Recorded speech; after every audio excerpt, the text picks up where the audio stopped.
ఆహ్, స్ కొద్దిమంది కలుసుకొని దాదాపుగా 10 మంది దాకా కలుసుకొని మేము చక్కగా పాటలు పాడడము, స్తుతించడము, సమస్యల్లో, బాధల్లో, కష్టాల్లో, రోగాల్లో, ఇబ్బందుల్లో ఉన్న వాళ్ళ కోసం ఒకరి కొరకు ఒకరు ప్రార్థన చేసుకుంటా ఉంటాం. దేవుని వాక్యం పొందినట్లు, స్వస్థత పొందినట్లు ఒకరి కొరకు ఒకరు ప్రార్థన చేసుకోండి. ఒకరి భారాలు ఒకరు భరించుకోండి అన్న వాక్య ప్రకారంగా దేవుని వాక్య ప్రకారంగా కలిసి మేము ఆ గ్రూప్‌లో ప్రార్థన చేసుకుంటుంటే సహోదరి జీవితంలో జరిగిన ఒక అద్భుతం ఏమిటంటే, ఆ గ్రూప్‌లో ఉన్న ఒక సహోదరి సంఘానికి కొంతకాలంగా చర్చికి వస్తున్నది.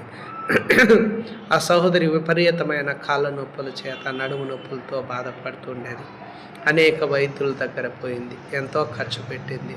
ప్రయోజనం లేక దుఃఖంతో ఉన్నింది. అప్పుడు ఆ సహోదరి గ్రూప్‌లో కలుసుకొని మేము ప్రార్థనలు చేసుకోవడం ద్వారా నిన్నటి దినాన శుక్రవారం ఉపవాసం ఉండి ఆ సహోదరి ప్రార్థనలో గ్రూపులో కలిసి అందరము చక్కగా పాడుతూ స్తుతిస్తూ ఒకరి కొరకు ఒకరు ప్రార్థనలు చేసుకుంటూ ఉన్నాం. ఆశ్చర్యరీతిగా ఆ సహోదరి ఆమె విశ్వాసాన్ని బట్టి దేవుడు కనికరం చూపి దయ చూపి ఆమెను దర్శించి సంపూర్ణంగా ఆ నొప్పుల నుండి స్వస్థతనిచ్చాడు, విడుదలనిచ్చాడు. దేవుడు ఆ సహోదరిని దర్శించినాడు. దయచేసి ఇలా వీడియో చూస్తున్న నీ జీవితాల్లో నువ్వు ఏ గ్రామంలో కానీ, పట్టణాల్లో కానీ, సిటీల్లో కానీ, మారుమూల ప్రాంతాల్లో కానీ ఏ నొప్పుల చేత బాధపడుతున్న కాళ్ళ నొప్పులు ఈ దినాల ప్రధానమైన సమస్య. అనేకులు బాధపడుతున్నారు. దయచేసి ఈ గ్రూపులోకి మిమ్మల్ని అందరినీ ప్రేమపూర్వకంగా ఆహ్వానిస్తున్నాం. దేవుడు స్వస్థపరచడానికి సిద్ధంగా ఉన్నాడు, మేలు చేయడానికి సిద్ధంగా ఉన్నాడు.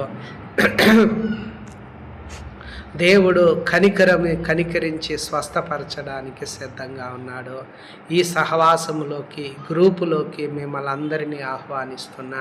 మీరు ఎక్కడ ఉన్నా మీ వాట్సాప్లో నుండి మా నెంబర్కి ఫోన్ చేయండి. మీ కొరకు ప్రార్థన చేస్తాం. మీ ఆ గ్రూపులోకి మిమ్మల్ని యాడ్ చేసుకొని మీ కొరకు మీ నెంబర్ గ్రూప్లో నుండి మీకు ఫోన్ చేయడం జరుగుతుంది. ఆ ప్రార్థనలో కలుసుకోవడం ద్వారా దేవుడు ఆశ్చర్యరీతిగా మీ విశ్వాసాన్ని బట్టి, దేవుని మీద ఉన్న నమ్మకాన్ని బట్టి ఆశ్చర్యరీతిగా దేవుడు మీకు స్వస్థతను, విడుదలని ఇస్తాడు. ఇదే చక్కటి అవకాశాన్ని దేవుడు మనకు అందిస్తున్నాడు. నీ ఉన్న స్థలములోనే ఈ గ్రూపులో కలుసుకోవడం ద్వారా, ప్రార్థనలో ఏకీభవించడం ద్వారా, విశ్వసించడం ద్వారా దేవుడు కనికరం చూపి, దయ చూపి నీ ఉన్న స్థలంలో స్వస్థత, విడుదలను దేవుడు ఇస్తాడు. తప్పనిసరిగా మీ నమ్మిక చొప్పున మీకు కలుగునుగాక. నీ విశ్వాసమే నిన్ను స్వస్థపరచునన్న మాట ప్రకారం